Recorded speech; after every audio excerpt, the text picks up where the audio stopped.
Okay, so for those of you who don't know, I always do a vlog after a Wallet Warrior giveaway. I've already contacted the winners through their YouTube inbox with their platinum codes, but just in case you missed it, their names as well as a short description of how to get to your YouTube inbox is in the description below. Now, usually I would cover some of the awesome feedback from the comments, but holy camole, I am still in Fangasm Afterglow mode from Friday's Devstream, so we're gonna have a little bit of a chat about that. Now, first and foremost, U17 is slated for this week. I am so excited! Just note that I did say this week and not specifically Wednesday, because let's be realistic, there have been hiccups and updates have been released a few days late before, so let's not get too hyped that we can't be realistic, okay? Okay. Now, let's start with the small stuff. So the super buff sounds like it's going to be fantastic. They did drop some stats with the max ammo sitting at 1080, the magazine sitting at 180, the projectile speed is almost doubled, and the reload speed has dropped from 4.2 down to a far more manageable 3 seconds. There's also talk that there will be a slight damage buff. Now, it's great that they give us numbers, but I'm not going to bank on anything until it's actually shipped. It sounds like it's a great direction to go with though.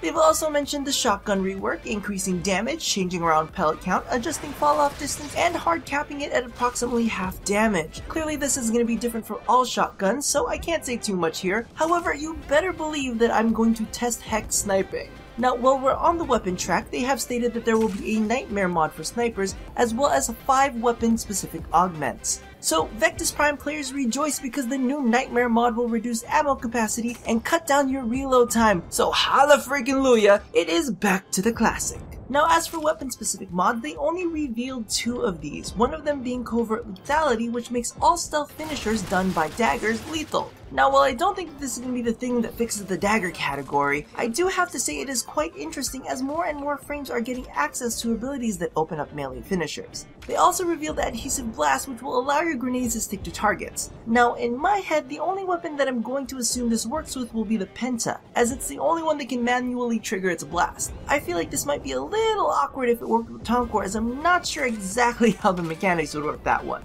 Now, speaking of the Penta, the alt-fire binding will now work, so you'll be able to zoom in with your Quanta Vandal, Parasist, Penta, Buzzlock, etc, etc. So take a look at your options menu and get your key bindings edited. Now, a couple fun things. Weapons will now have a toggle when holstered option, which honestly I've never really cared too much about. Until I saw that motherfucking cape! I need it, but I can't talk about it because I will be forced to change my pants if I think about it for too long. It is too beautiful! The texture, the physics, the fact that I'm going to need some wet wipes in a moment. We gotta move on. We gotta move on from this one. Now on to one of the bigger things, the new utility slot. Now for those of you who didn't watch the live stream, we will be able to earn a new mod slot specifically dedicated to utility mods. Now, what are utility mods, you say? Well, they will be a new category within our existing mods that will allow them to be used in a standard mod slot as well as the new utility slot. So from the dev stream I noted that Rush, Maglev, and Enemy Sense were all included in this pool. So that should give you the kind of idea of what types of mods will be tagged. Now, I'm gonna be honest with you. I have had people suggest that I use Rush in builds before, and I literally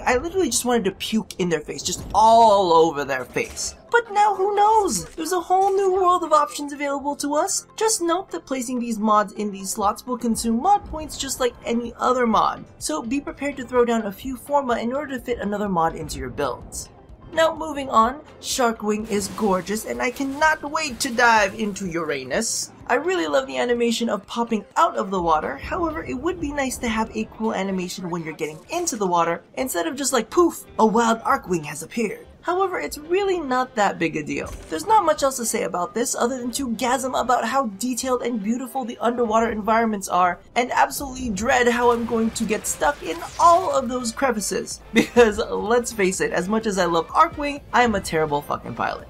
Speaking of movement, Parkour 2.0 is looking sick as fuck. The amount of control, all of the options, and the way it'll synergize with frames who already have movement-based abilities, I honestly can't wait. Frankly, the more I play the normal build, the more I notice all of the things that I am not fond of. I think my biggest issue right now is excessive momentum pinning me up against walls. Now usually, I don't mind being pinned up against walls, but clearly in this situation, Parkour 1.0 does not have my consent. I'm also going to make note, for those of you who plan on air gliding or just jumping all over the place, it has been confirmed that many, if not all of these maneuvers, will make it harder for some enemies to hit you. Toss that aviator mod on with the new utility slot and I wouldn't be surprised if players aren't just air gliding through entire missions. Now, last but definitely not least, dear Lord God, Equinox has got a booty. I'm still not sure if they officially have any gender pronoun attached to them, however, those booty embellishments are strong. It's like a booty cup. I know it sounds really weird, but I'm a big fan of the body shape on this one. It's definitely not one of the standard types. It looks like it's gonna have a little bit of hip and a little bit of bum, so straight off the bat, Equinox is looking quite good. Now, I won't go into too much detail with the power sets because I'm gonna eventually go in depth on the rundown, but their night form seems to have a mix of control and healing, while the day form is all about offensive buffs and dealing damage. Now, off the top of my head, I already noticed some potentially cool synergies when combining skills from both the day and night sides. Needless to say, I am excited!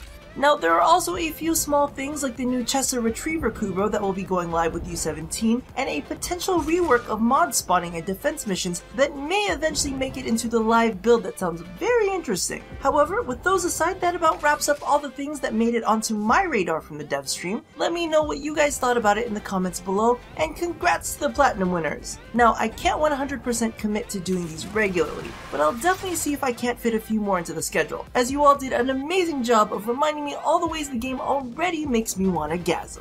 So thank you all for watching whatever the hell this was. Be sure to catch my most recent Dress to Kill video on customizing primes, as well as the latest editorial on why you should love nothing. Now, don't forget to do all the things that I ask you to do at the end of every one of these, and as always, stay tuned for unlimited amounts of gasming here at A Gay Guy Plays. Puck Uranus? Okay. I'm going to Puck Uranus. And? Yep, that's pretty much gonna live on the internet forever.